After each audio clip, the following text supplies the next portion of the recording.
going back to med school, it's funny that you mentioned that you were pre-med, and there's something uniquely traumatizing about being in the medical space, trying to become a professional and then simultaneously feeling rejected by it as a patient. And there were many times, even in the classroom, I felt scared to share that I had sickle cell because of the conversations that were happening about people who go to the hospital and ask for narcotics. And I think there's this perception that society and the medical system has as a whole for sickle cell warriors. And I actually was turned down, like several providers, tried to convince me that I didn't need the transplant, that I wasn't sick enough, I wasn't dying yet. My organs weren't fully failing yet. And so it took a while to even get into that transformative therapy space. But as that desperation came up, I really started looking into other options. I started reading clinicaltrials.gov, did my own research, and was able to bring the conversation to my providers.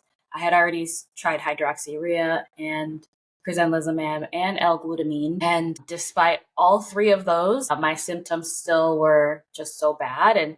And it wasn't until I finally met my transplant doctor that I actually felt seen as a person. And it was the first time I would share my symptoms, share my thought process. This is what I read about transplant. I think I'm a good fit. I have a donor that matches perfectly. And it was the first time I felt seen. And so I really felt encouraged because I felt like for the first time, the information that I was reading, the hope that I had for this transplant was finally being reciprocated by a provider who could make that happen for me. And so I was excited after that. I went from defeated and discouraged to excited